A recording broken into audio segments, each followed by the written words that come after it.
Dios me bendiga en esta mañana, mis hermanos.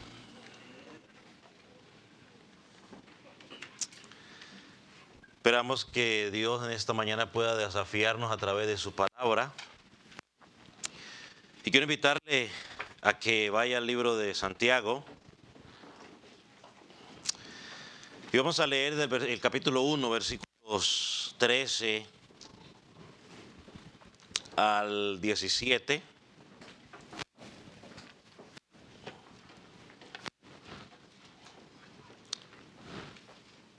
Al 17.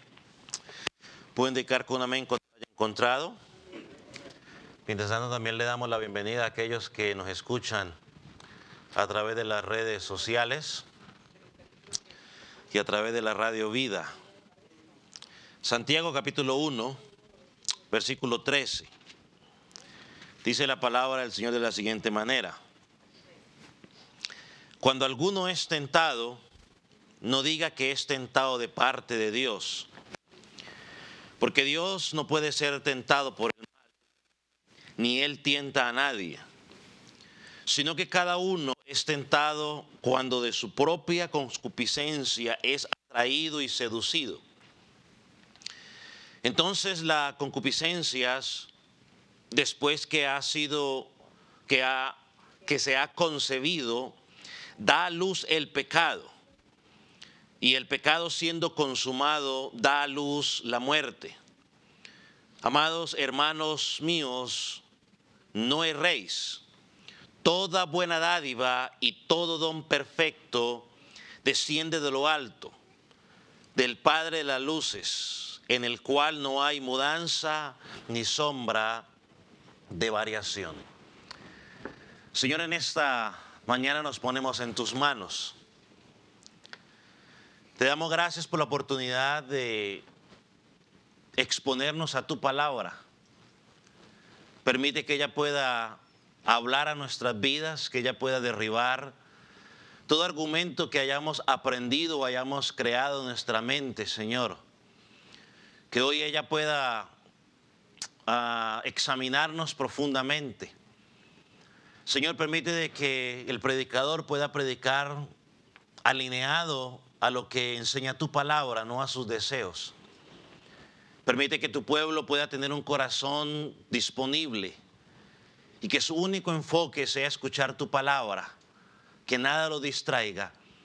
Señor, aquel que no te conoce, Padre, que a través de este texto pueda tener un encuentro contigo. Tú le puedas hablar y mostrar la necesidad de salvación, de que es un pecador y que necesita un Salvador, Cristo Jesús, al único intermediario entre Dios y los hombres, Jesús, el camino, la verdad y la vida. Padre, quédate en medio nuestro, en el nombre de Jesús. Amén. Puede tomar asiento.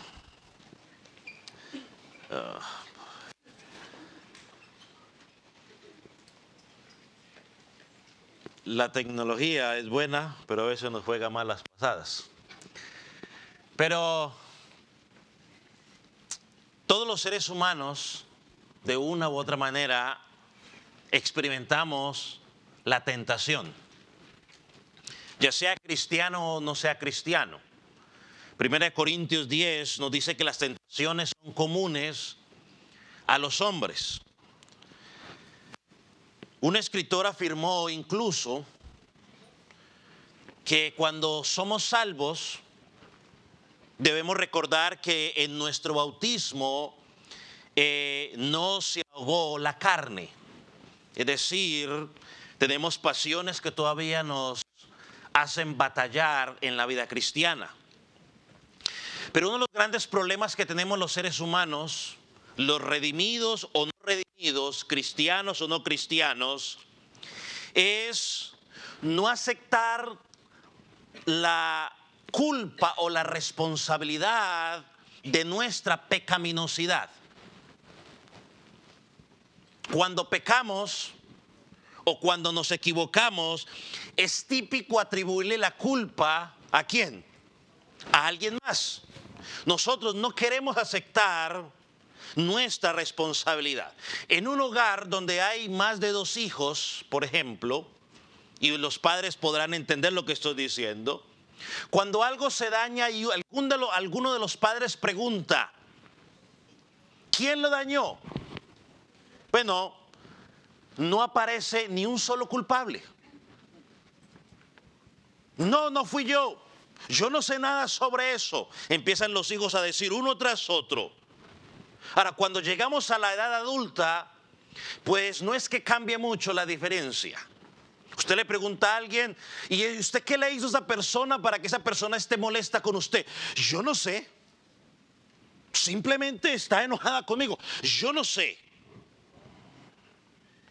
Santiago en estos versículos, o por lo menos el versículo, o los versículos anteriores, viene hablando sobre las pruebas, sobre las dificultades. Y en el versículo 12 nos dice, o en el versículo 13 nos comienza a hablar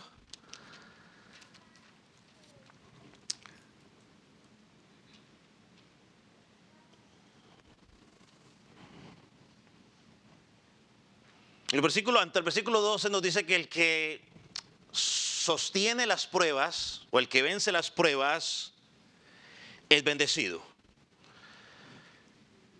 Y ahorita aquí en el versículo 13 en adelante parece que él empieza a tocar, o parece no, él empieza a hablar de sobre quién nosotros ponemos la culpa de nuestras tentaciones o de las dificultades que empezamos a pasar. Y aquí nos hacemos una pregunta. ¿Será que es Dios quien tienta a las personas? ¿Es Dios el responsable de las tentaciones que llegan a mi vida? Mire, esas preguntas son tan antiguas como el mismo pecado. Por ejemplo, cuando vamos o pensemos rápidamente en el capítulo 3 de Génesis, partiendo del versículo 11, no tiene que buscarlo, solo anote, porque no lo vamos a leer. Allí encontramos dos personajes. Usted los conoce muy bien. Nos encontramos Adán y Eva. Adán y Eva pecaron. Y una vez que Adán y Eva pecaron, Dios llega y les hace tres preguntas. Una en el versículo 9 y dos en el versículo 11 y 12. O 11. La primera pregunta es, ¿dónde estás? Bueno, Adán estaba escondido. La segunda pregunta es, ¿quién te dijo que estabas desnudo? Y la tercera pregunta que Dios le hace es, ¿has comido del árbol que yo te mandé que no comieses? Eso era una respuesta sí o no, ¿cierto que sí? Esa era la respuesta más que debería dar. De todas las cosas que Adán podía optar, optó por la respuesta quizás, no sé si más fácil o más difícil. Ya luego trataremos de identificar. Lo único que Adán tenía que decir era sí o no. Era todo. Pero la respuesta de Adán en el versículo 12 fue la siguiente. La mujer que tú me diste por compañera me dio del árbol y yo comí. ¿De quién era la culpa? De la mujer. En última instancia sería la culpa de Dios. Yo no pedí ninguna mujer. Es más, yo estaba tranquilo, me quedé dormido y cuando me desperté me la presentaron. Yo estaba tranquilo. Cuando Dios se acerca a la mujer, en el versículo 13, y le hace una pregunta, ¿qué has hecho, mujer? Eva contesta, la serpiente me engañó y yo comí. En otras palabras, yo no creé la serpiente, tú la creaste, yo soy una víctima, pobre de mí. Yo estaba tranquila en el huerto, o sea, yo estaba tranquila como siempre. Y de un momento a otro apareció esa serpiente y comenzó a hablarme. Y últimamente la culpa recae sobre Dios. Desde ese momento hasta hoy sigue siendo lo mismo. Ahora, esos son los ejemplos más comunes que encontramos. Pero hay otro ejemplo común en la Escritura. ¿Recuerdan a Aarón? Cuando el pueblo le pidió que hiciera un becerro y Aarón lo permitió. Cuando fue confrontado y le preguntaron a Aarón, ¿qué hiciste? ¿Cuál fue la respuesta de Aarón? El pueblo. El pueblo me obligó, o sea, yo estaba tranquilo. Yo estaba tranquilo, yo no estaba haciendo nada, así como usted y yo, no hacemos nada, pero alguien viene y nos fastidia la vida. Acab fue otro, Acab culpó a Elías, por culpa de Elías no llovía. O sea, siempre encontramos un culpable. Tristemente los creyentes hemos caído en ese modelo pecaminoso de evadir nuestra responsabilidad y pensar que la mejor forma de cubrir nuestro pecado es pasárselo a alguien más. Y nos olvidamos lo que dice Proverbios. Proverbios dice que el que encubre su pecado, ¿qué? No prosperará. Nuestro engañoso corazón, volvemos una vez más a Jeremías 17, nuestro engañoso corazón nos hace pensar que estamos bien. Y no queremos cargar el peso de la responsabilidad. Ahora, mire lo contradictorio de esto. Muchas veces nos la pasamos culpando a Dios por lo que nos pasa. Y Dios, al cual culpamos, fue el único que cargó en su Hijo el peso del pecado tuyo y mío para que encontráramos salvación. Hace más de 2000 años Él cargó ese pecado. Y tú y yo lo culpamos a Él. Entonces, tristemente, todos son culpables menos yo. Esa es la tendencia de la carne caída. Pero Santiago aquí nos dice, o nos desbarata ese argumento tan pecaminoso cuando dice, cuando alguno es tentado, no diga que es tentado de parte de Dios. Esa es una exhortación que prohíbe poner sobre Dios cualquier culpa. Mire cómo lo traduce la Biblia de las Américas. Dice, que nadie diga cuando es tentado. Es decir, que ningún hombre, para librarse de la responsabilidad o la consecuencia de su pecado, de su equivocación, se excuse diciendo, no fue que Dios, fue por culpa de Dios. Yo añadiría otra, bueno, ahorita lo hablamos. Y mire, esa palabra no diga, se la voy a poner al frente, pero se traduce de la forma presente activa imperativa del verbo diga, combinada con el imperativo negativo, nadie. O sea, la idea es la siguiente, que nadie se diga a sí mismo. Es decir, no trate de convencerse que cuando eres tentado, estás siendo tentado por algo externo a ti. Y sobre todo, poner la culpa sobre Dios, la Biblia lo prohíbe. Esto nos recuerda, vaya a Proverbios capítulo 19, versículo 3. Proverbio 19, versículo 3.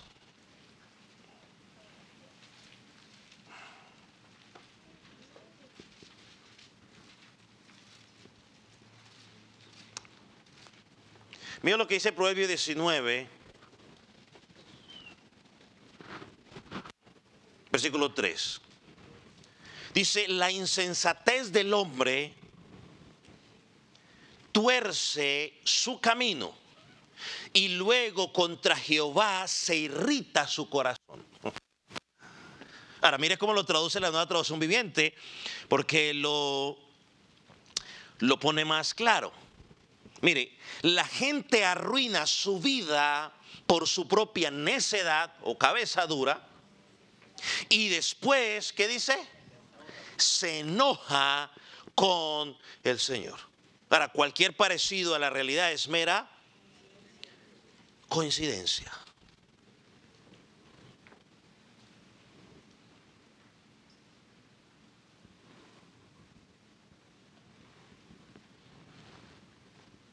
Alguien tenía razón cuando dijo, cuando la mente ha pecado y se ha alejado mucho de la virtud, echa la culpa a causas divinas. O sea, queremos responsabilizar a otro. Es como el hombre que se ha convertido en ladrón y culpa a la pobreza. Se justifica y dice, bueno, lo que pasa es que como yo era muy pobre, entonces la culpa de mis circunstancias, yo tuve que robar. Cuando ya sea el hombre o la mujer le es infiel a la esposa, justifican su infidelidad diciendo, lo que pasa es que mi cónyuge no me complacía. O el borracho, que sale y hace un destrozo de afuera y entonces culpa la crisis económica, culpa a su matrimonio infiel, o culpa al que le vendió el alcohol y que por culpa de que él le vendió el alcohol, entonces por eso me emborraché y por eso manejé y por eso hice ese daño. Por eso Santiago nos dice aquí, no responsabilicemos a Dios. Y déjeme darle algunas de las razones por las cuales Santiago dice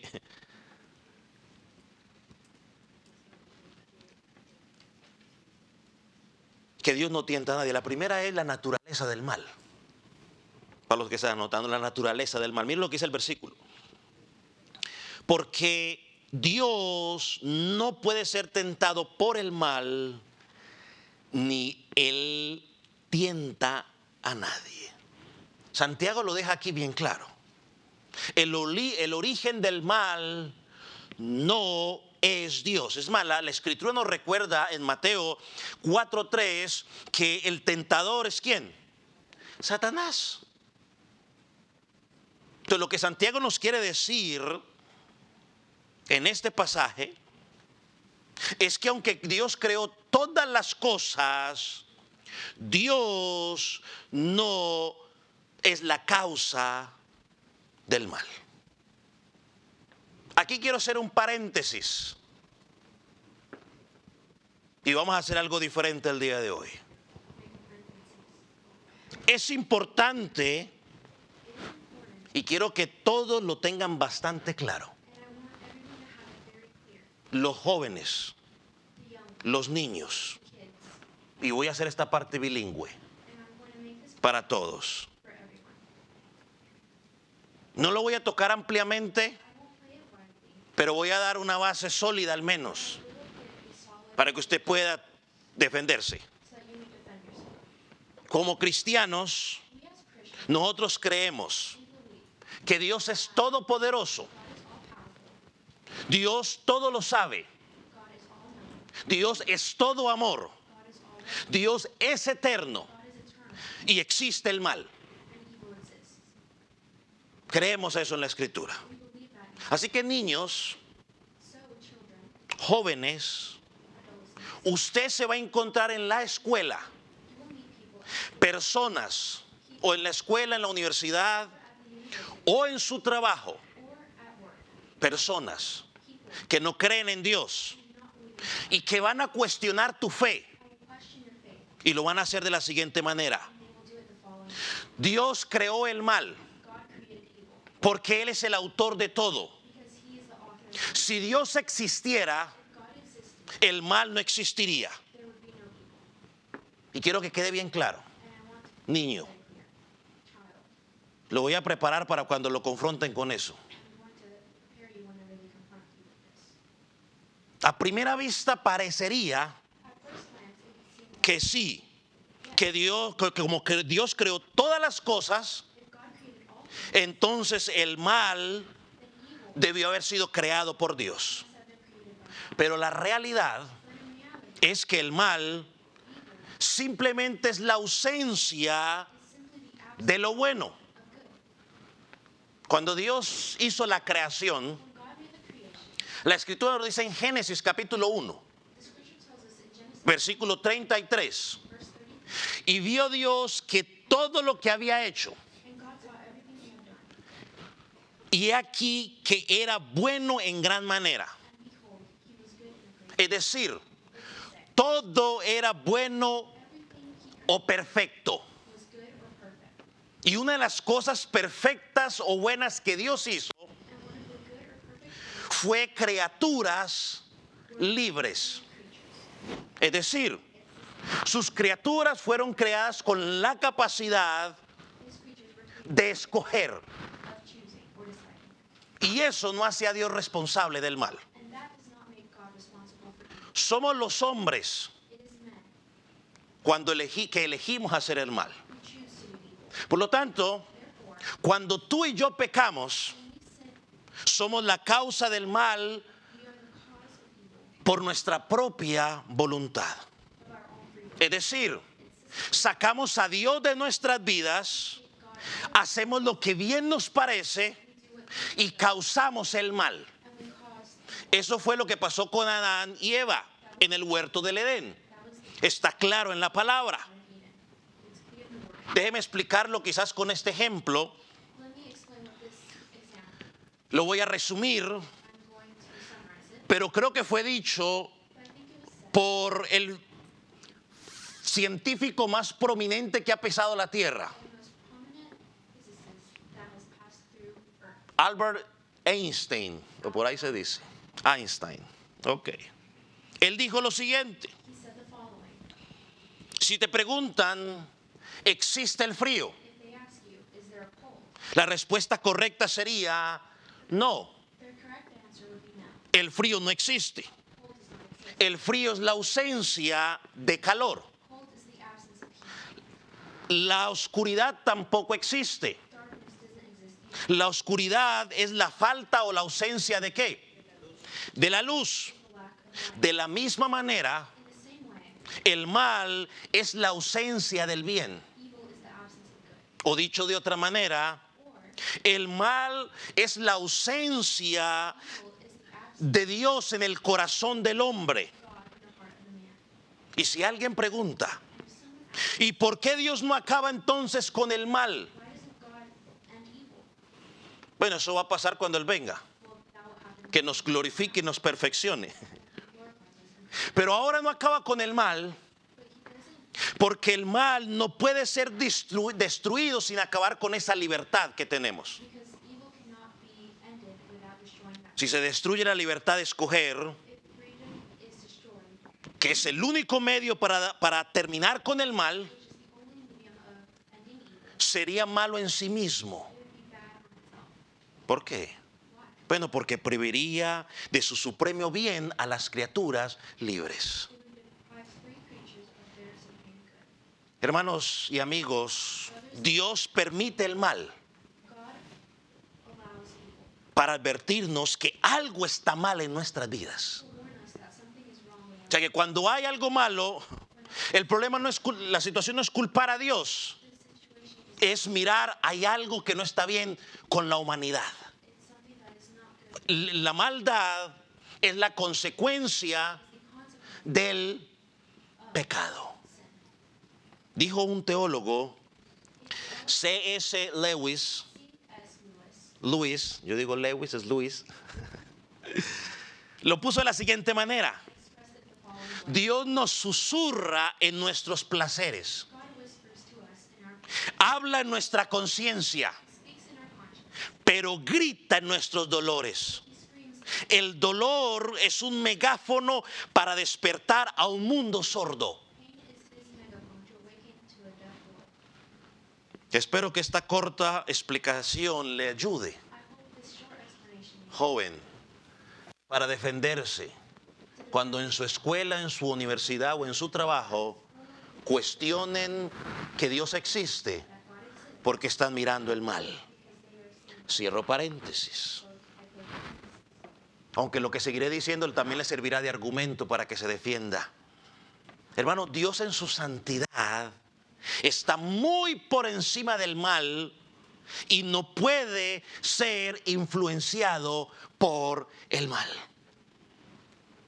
Santiago lo que nos dice aquí es imposible que Dios sea tentado, porque su naturaleza es todo lo contrario. Levíticos 19:2, no tiene que buscarlo, nos dice el Señor es santo. Levíticos 20:26 nos dice el Señor es santo. Isaías 6, versículo 3 dice santo, santo, santo. Primera de Pedro 1:16 dice el Señor es santo. Su santidad, a su santidad no le penetra el pecado. Su santidad es eterna. Su santidad es pura.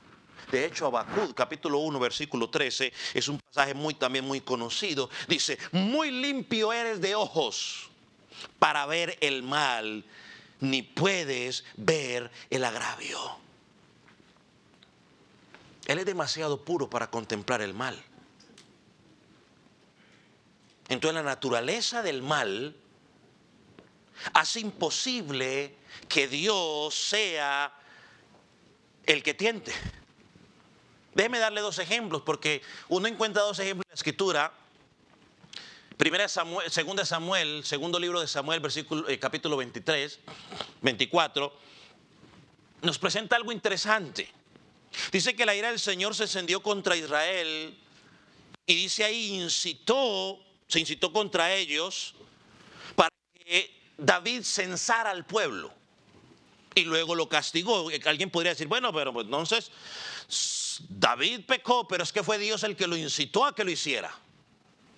Bueno, damos gracias a Dios por el Espíritu Santo, porque hay otros pasajes mucho más claros que nos ayudan a entender. Si usted va a Segunda de Crónicas, capítulo 21, versículo 1, que es el pasaje paralelo o comparativo allá en el segundo de Samuel, entenderemos con mayor claridad, porque allí nos dice: pero Satanás se levantó contra Israel e incitó a David a que hiciera censo de Israel. Entonces vemos dos imágenes, o por lo menos la imagen aquí en Crónicas es más amplia que lo que vemos en Samuel.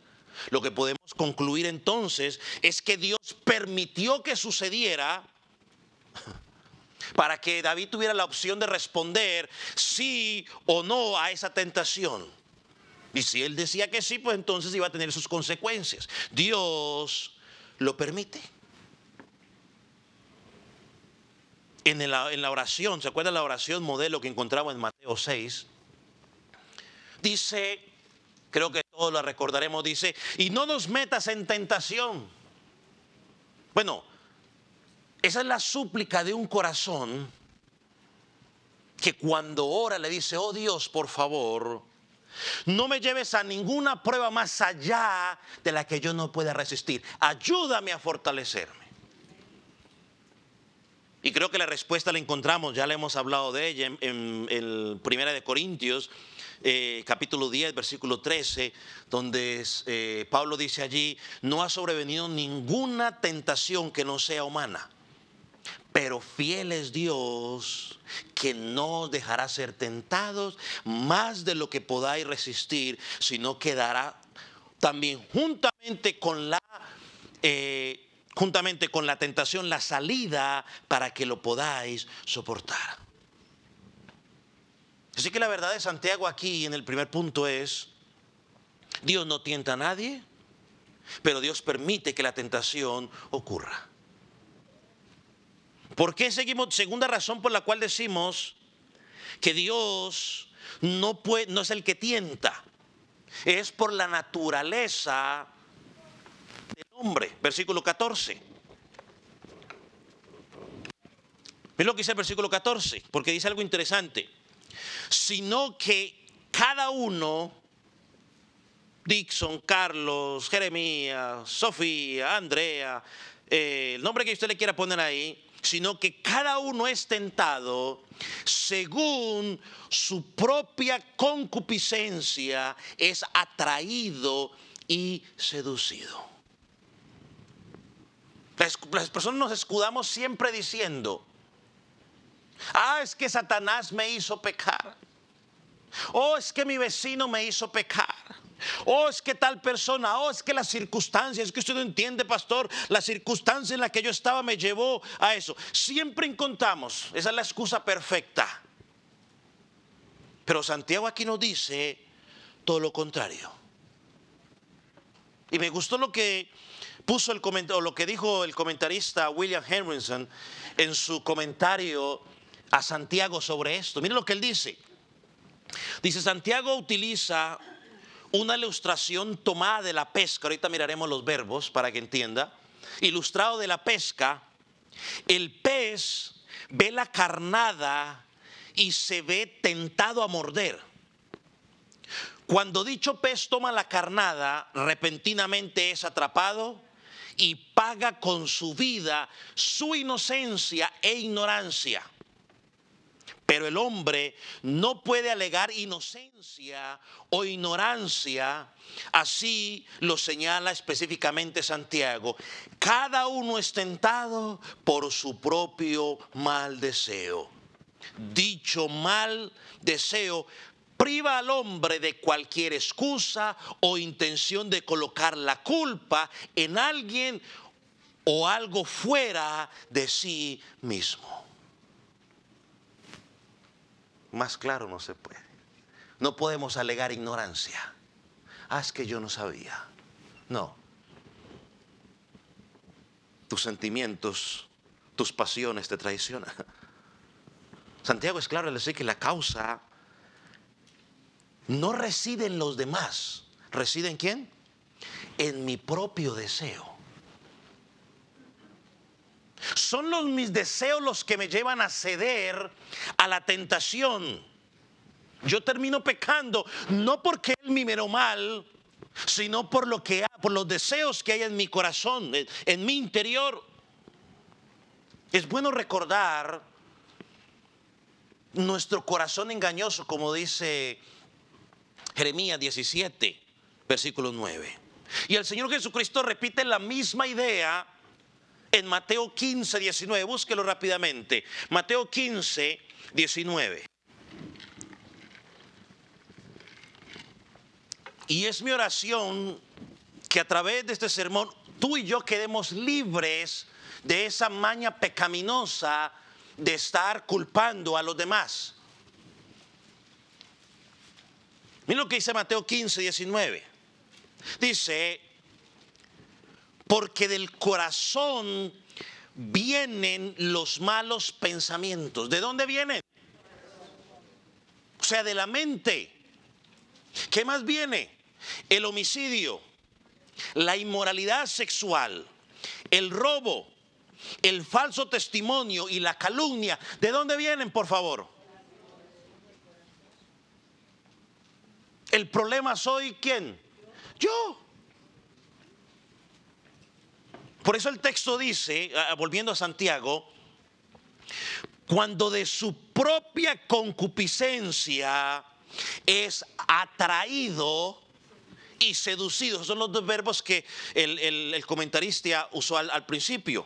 El verbo atraído proviene de la caza, de cazar, cuando caza un animal, donde le pone una trampa al animal y el animal ingenuo es atraído y es atrapado porque él no ve lo que está pasando. Él simplemente se enfoca en el placer inmediato que le va a producir ese alimento. Es atrapado. Es ese verbo ahí. Y el otro verbo seducido, de leazo, también era para referirse a la pesca. Era el término de la carnada. Yo no soy experto en la pesca, pero he entendido o he visto que si usted pone el anzuelo solo, el pez nunca se acerca. ¿Qué tiene que hacer para que se acerque? Ponerle algo atractivo, la lombricita o lo que sea. Bueno, esa es la palabra de leazo, seducido. La lombriz seduce ¿a quién? Al pez.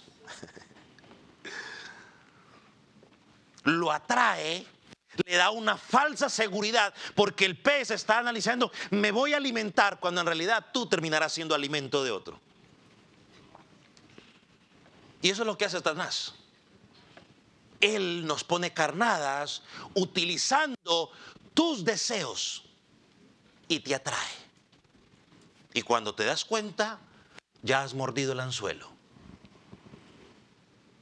Esas dos mismas palabras el apóstol Pedro los usa, la palabra de leazo, de seducido, lo usa Pedro en 2 de Pedro capítulo 2, versículo 14 y versículo 18.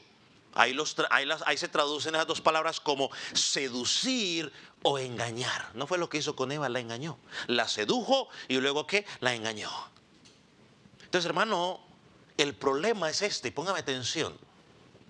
Deje de hablar con el que está alrededor y póngame atención. Cada persona es tentada, es tentada cuando en el anzuelo ponen una carnada que te atrae a ti. que nos arrastra, que nos engaña por nuestra propia lujuria. Cada uno de nosotros. Por eso es que el pecado nos arrastra. Porque a la misma manera como el pez muerde el anzuelo, porque le pareció atractivo y nunca anticipó el peligro. Cuando nosotros, ese es el problema de nuestros deseos. Nuestros deseos no anticipan el peligro. Nuestros deseos lo que están diciendo es, tienes que satisfacer eso ahora.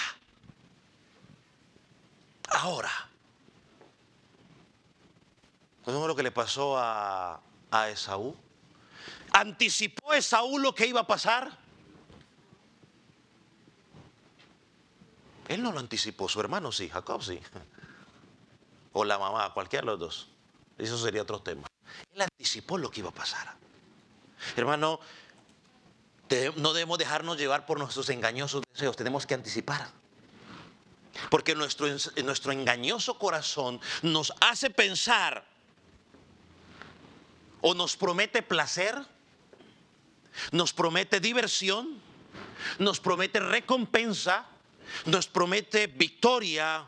Muchas veces nuestro corazón nos dice, no te preocupes, todo está saliendo bien, mira que todo se está acomodando, tú tranquilo. Pero cuando despertamos al final, ya hemos pecado y en algunos casos será demasiado tarde. Engañoso es el corazón más que todas las cosas. Cuando usted más seguro se sienta de que todo está bien, que todo está tranquilo, hermano, mi recomendación pastoral sería, más busque de Dios. Y busque una dirección bíblica correcta, tenga cuidado. Porque a veces las aguas mansas son más peligrosas que las turbulentas. Entonces, ¿qué causa? ¿Es Dios? No. ¿Es Satanás? Tampoco. ¿Es el mundo? Tampoco. ¿Son los hombres que están a nuestro alrededor? Tampoco. Lo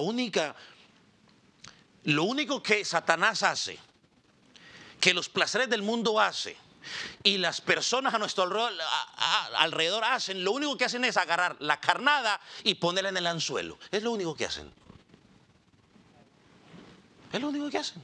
El resto lo hacemos tú y yo cuando nos dejamos llevar. ¿Por qué? Por nuestras propias concupiscencias. Esa es nuestra naturaleza. Por lo tanto, a la conclusión que podemos llegar hasta el momento es, el problema no es el tentador de afuera, sino ¿quién? El traidor que tengo adentro. El problema no es el tentador. Se lo voy a decir, usted se podría encerrar en un cuarto solo y ahí va a tener problemas. Así no haya más nadie ahí. Ahí va a tener usted problemas.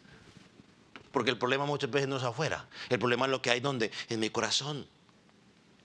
Así usted lo quiere aceptar o usted no lo quiere aceptar. Todos nosotros tenemos ciertas características de lujuria que hacen que ciertas cosas para nosotros sean atractivas y nos llevan a pecar. Por eso Santiago habla aquí de manera individual. Mire lo que dice. Si no, ahí no dice que todos nosotros, ¿qué dice ahí? Cada uno, o sea, cada uno a nivel personal es tentado cuando ¿de qué? De nuestras concupiscencias dice. ¿Qué dice el texto? De su propia concupiscencia. Hermano, esto no es un sermón para defender al diablo, ni para defender al mundo, ni para defender a aquellos que nos hacen la vida imposible. No, esto no es un sermón para defenderlos a ellos. Pero, hermano, el problema no es el diablo, ni los demonios, ni los hombres maldados que nos rodean. Jesucristo estuvo rodeado del diablo, del mundo, de los placeres malvados, y sin embargo, ¿qué pasó? Nunca pecó. ¿Por qué? Porque en él no había atracción al pecado. Satanás le puso todas las carnadas posibles lo probó en su orgullo. A ver, pruébame que eres el Hijo de Dios. Lo querían poner rey. O sea, todo tipo de prueba le puso y Jesús no pecó. ¿Por qué? Porque no fue atraído por el pecado. Nosotros sí tenemos ese problema. Porque nuestras concupiscencias nos atraen. Y cuando tú y yo le agregamos una más, el orgullo, y decimos que no, que fue culpa de otro, pues el problema se empeora.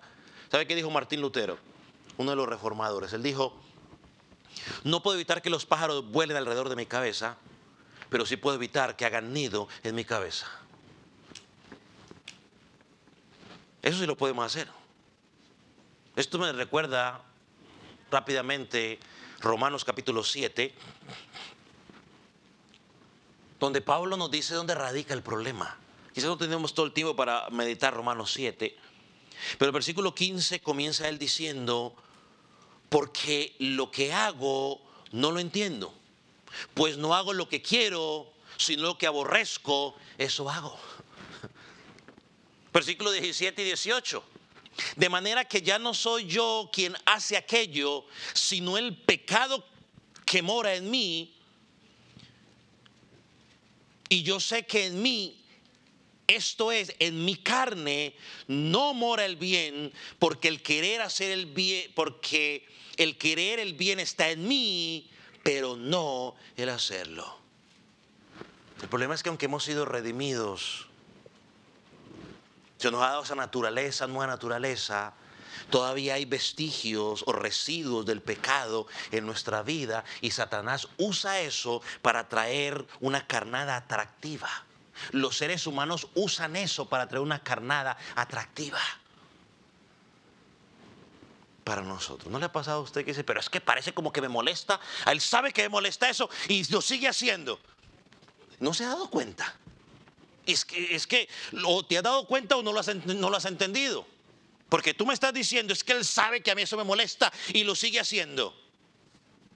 ¿Cuál debe ser la respuesta? Bueno, trabaje usted en usted para que aunque él lo haga, eso ya a usted no le produzca ¿qué? Molestia. Y se acabó, colorín colorado.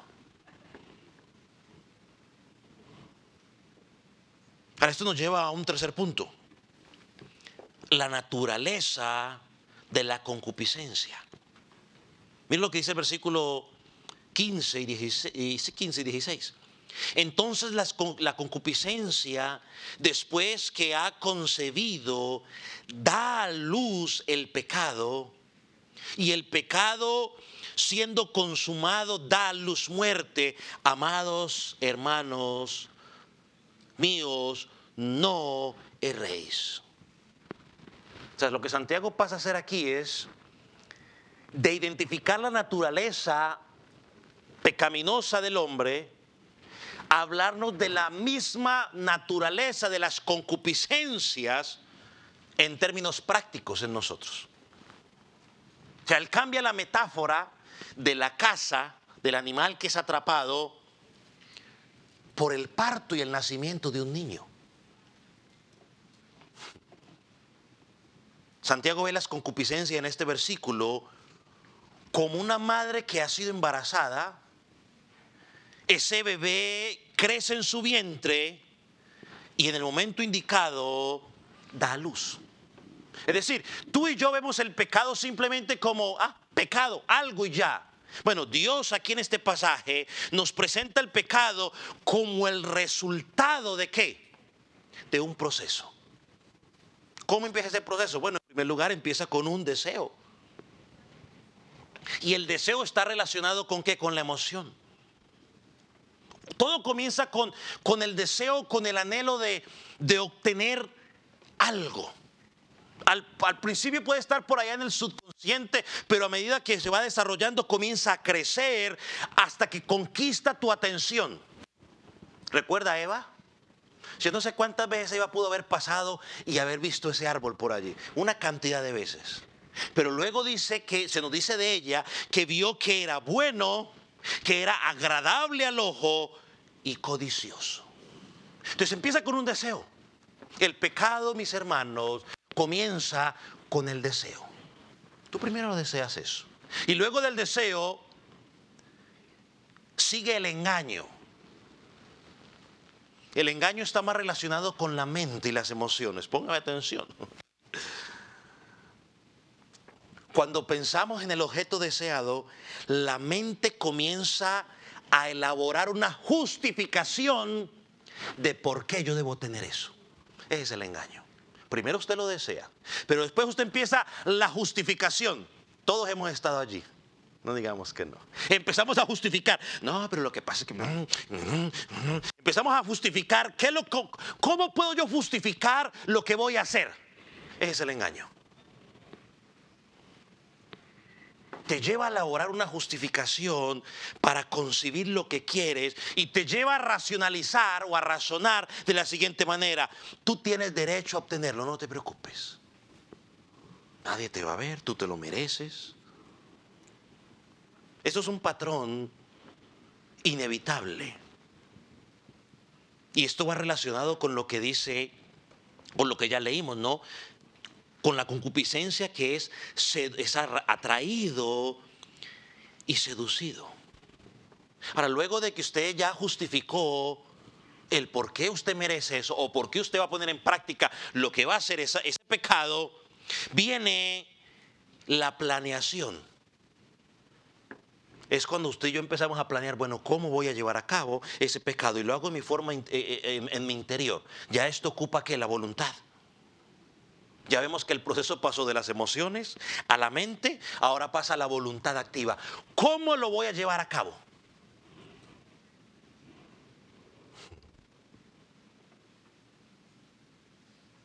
A ver si acomodo este ejemplo. Sí, lo voy a acomodar ahorita. Va a ver.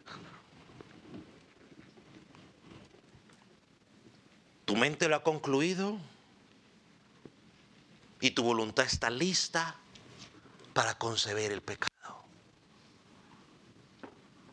Me acordé ahorita, cuando pensaba en esto, cuando usted empieza a planearlo, me acordé de cuando yo iba a pedir matrimonio.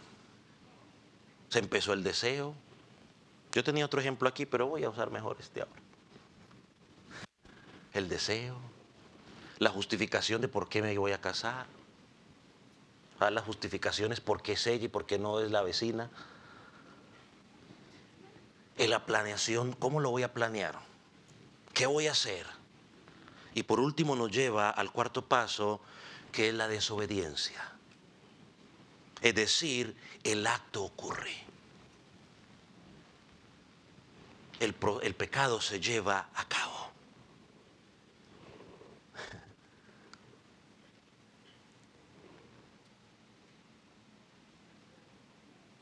Y se lleva a la práctica.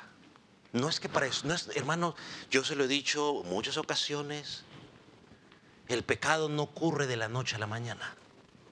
Ay, ese hermano adulteró, ay, tan raro. ¿Usted cree que eso pasó anoche?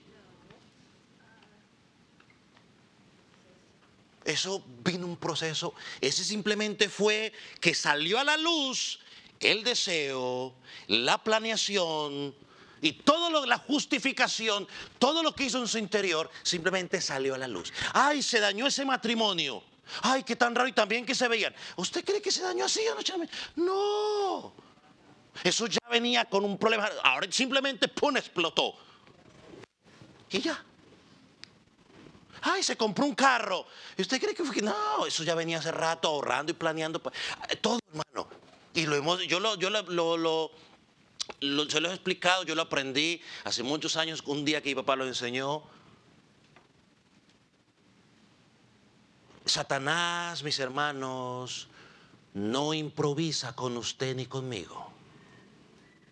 Él te va poniendo el pancito para que tú lo vayas comiendo y te va arrastrando hasta que te atrapa. No pasa de la noche a la mañana. Aquí vemos, eso es lo que Santiago está diciendo aquí. Y usa el ejemplo de la mujer que da luz. Todos conocemos la historia. Hay un deseo entre el hombre y la mujer.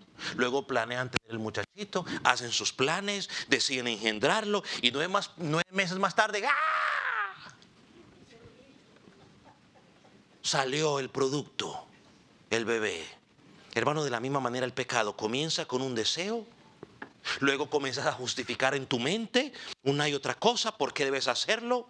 Luego empieza a llevarlo a la voluntad, empiezas a planear cómo lo vas a llevar a cabo y por último terminas desobedeciendo. Y todo comenzó con un deseo. Ahora, aquí tenemos que hacer una pregunta y creo que es importante. ¿En qué momento el creyente tiene que parar ese proceso del pecado en nuestras vidas? ¿En qué momento? ¿Cuando yo va a dar a luz? Bueno, yo estaba en 3 partos y ya cuando van a hacer eso ya no hay forma de parar. Sale porque sale. Y si no quiere salir lo sacan. O sea, ya no hay forma. Una vez que están los 9 meses, no hay forma de parar ese bebé. Tiene que salir sí o sí. Así que ese es el peor momento para tratar de pararlo. Ya hablando de los términos cristianos, entonces sería antes de la concepción. Para que luego no diga por ahí que estoy promoviendo aborto. Entonces, aclaro. Hermano, cuando tratamos con el pecado en nuestras vidas, tenemos que hacerlo al principio, no al final. Entonces, al principio es nuestro deseo. Cuando empieza ese deseo, recuerde que los sentimientos son importantes y el mundo ha entendido eso y todo mercadeo, o sea, cuando te quieren vender algo a ti, te lo venden desde la perspectiva del deseo. Usted ha visto esos videos que dicen, ¿cómo es que dicen? Y este precio será especial mientras dura este video. Y tiene un reloj ahí que está faltando 10, 15. Los 10 primeros, eso es la emoción. O sea, te quieren agarrar en la emoción. Decídelo ya. No, un momento, porque sabe que cuando usted se sienta a pensar, usted dice, no, mejor no. Hermano, todo comienza en las emociones. Por eso, hermano, y aparte de llevar las emociones, tenemos que llevar nuestras emociones y nuestra mente cautiva a Cristo. ¿Sabe qué dice Pablo en 2 Corintios 2, versículo 10? Llevando cautivo todo pensamiento, toda emoción cautiva a la obediencia a Cristo. Allí comenzamos a lidiar con la tentación, con el pecado. Cuando llega ese pensamiento. Antes de que Satanás empiece a llenar con... O él va a tratar de mandar, porque es su trabajo. Pero necesitamos una mente renovada. Por eso Romanos 12:2 dice, ¿no? Necesitamos que nuestra mente sea renovada, moldeada a Cristo, a su palabra y no a lo que dice el mundo. Pero si tú dejas que tus emociones te controlen, hermano, las emociones son peligrosas. Si tú dejas que tus emociones sean expuestas a lo que el mundo presenta, terminarás cediendo a ese deseo y terminarás pecando. Luego no culpes a Dios. Luego no culpes a Dios. Luego tampoco culpes al vecino ni tampoco le eches la culpa al diablo. Y vuelvo y le digo, yo no estoy haciendo un sermón para defender al diablo ni a los hombres. Es un sermón que nos debe llevar a examinar nuestra propia vida. Miren lo que dice el versículo 15. Y póngale atención. Después de que ha concebido, da a luz, ¿qué? El pecado, y el pecado consumado, se ha llevado a la práctica, ¿qué hace? Da a luz muerte. Hermano, todo lo que el pecado trae es muerte. Romanos 6:23 dice, la paga del pecado es la muerte. Ya sea muerte espiritual, o sea, separación de Dios, o muerte física, separación del alma con el cuerpo. Ahora, y aquí aclaro, aquí no está hablando de específicamente a cristianos o no cristianos. Lo que Santiago está diciendo aquí es simplemente todo lo que el pecado produce es muerte. Eso es todo. Y hay creyentes que pueden por causa del pecado morir, no significa que van a perder su salvación. 1 Corintios lo explica, ¿no? Dice que hay muchos que están durmiendo por la forma de que estaban tomando indignamente la cena del Señor. O sea, Dios los disciplinó y se los llevó. Primera de Juan 5:16 también habla, ¿no? De eso. Así que la idea que Satanás le vendió a Eva en el huerto del Edén, no te pasará nada, no morirás, sino que serás como Dios, es decir, tendrás un final feliz, es mentira. Nunca tienes un final feliz. Perdone que yo meta aquí a Shrek en esto, pero me acordé cuando la hada madrina le dije a Shrek, dice, Todos los príncipes tienen un final feliz, los ogros no. Hermano, el pecado no trae final feliz. El pecado trae camino de muerte. Ya tú verás si tienes oídos para oír y sigues practicando el pecado, o tú tendrás oídos para oír y dirás: Señor, ayúdame porque no quiero seguir cediendo. Mire lo que dice el versículo 16. ¿Qué razón? Amados míos, no erréis. Otra forma de decirlo sería: hermanos, no se dejen engañar. Es decir, iglesia, debes conocer dónde está el problema. Deja de culpar a Dios, deja de culpar al diablo, deja de culpar a las personas, deja de culpar al mundo, deja de culpar los deseos del mundo y ocúpate de ti mismo. Mira en tu interior.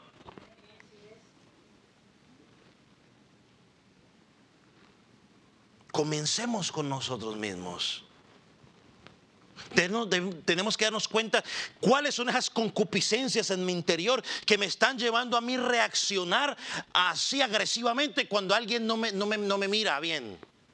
¿Cuáles son esas cosas en mi interior que me están llevando a mí a reaccionar poniendo mala cara cuando alguien no hace lo que yo quiero que hagan?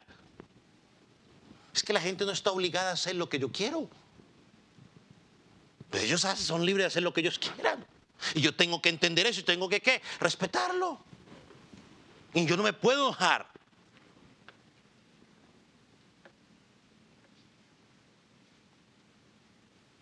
Y el último punto, rápido. No podemos culpar a Dios, dice Santiago, por la naturaleza de Dios. Miren lo que dice el versículo 17. Toda buena dádiva, todo don perfecto, desciende ¿de dónde? De lo alto, del Padre de las luces, en el cual no hay mudanza ni sombra de variación. ¿Ve usted el contraste aquí? Tú estás culpando a Dios porque quizás Dios viene la tentación, pero Santiago te está diciendo aquí: Dios no puede culpar a nadie, porque Dios da buenas dádivas. Y el pecado no es una buena dádiva, el pecado es muerte. Todo lo bueno proviene de Dios. Es más, ese fue un argumento. Yo leí hace unos años un hombre que era ateo, se convirtió al cristianismo y se convirtió en un defensor del evangelio. Porque él decía, él cuestionaba lo que hablamos al principio: si Dios existe, ¿por qué hay tanta maldad? Y él hablaba de la maldad, y un día, dice él, yo hoy entiendo del Espíritu Santo, le trajo algo a la mente y le dijo: ¿y todo lo bueno de dónde proviene? Dice que cuando él empezó a pensar en lo bueno, ese argumento le desbarató toda su ateísmo y llegó rendido a Dios y se convirtió en un defensor del evangelio contra los ateos. Hermano, lo bueno proviene de Dios. La maldad es consecuencia de mi pecado y tu pecado, porque Dios no te mandó a pecar. Dios te mandó a ser obediente. Entonces la naturaleza de Dios produce lo bueno. Génesis lo dice claramente: y vio Dios que todo lo que había hecho era bueno. La mujer fue buena para Adán. El problema fue que Adán tomó una mala decisión. ¿Cuál fue la mala decisión? Bueno, otro día hablamos de eso porque no me extiendo de más y no necesitamos mucho tiempo aquí. Hermanos, cada cosa que recibimos de Dios es perfecto y es beneficioso para nuestra vida espiritual. Dice: todos los que aman a Dios, todas las cosas nos van a bien. Mateo 7 dice: pedid se os dará, buscad y hallaréis. Y más adelante añade: si vosotros siendo malos dad buenas dádivas a vuestros hijos, ¿cuánto más vuestro Padre no nos dará lo bueno que le pidamos? Y más adelante añade en Lucas capítulo 11 versículo 13 que Él dará el Espíritu Santo a sus hijos. Toda buena dádiva y todo don perfecto descienden de lo alto. Y sigue diciendo: del Padre de las luces, En otras palabras, hermano, en Dios no hay oscuridad. Él es luz. Su gloria Shekinah o Shekinah, lo ilumina todo. No hay variación en Él. Él no es como usted y como yo, que hoy somos amorosos y mañana no. Su amor, su luz, su gloria, su santidad no cambia a pesar de que pase el tiempo. Es el mismo Dios de Adán, es el mismo Dios que está hoy, y si no ha venido en 1000 años será el mismo Dios. Su gloria no cambia, su luz no cambia. Su don, su dádiva perfecta no cambia. Por eso la palabra de Dios dice que las maravillas de Dios son nuevas cada mañana. Grande es su fidelidad. Malaquías 3:6, y termino con esto. Yo soy Jehová y no cambio. Hermano, no mordamos el anzuelo. Dios no es el responsable. Somos tú y yo cuando sacamos a Dios de nuestros planes y empezamos a hacer lo que a nosotros bien nos parece. Vamos a orar.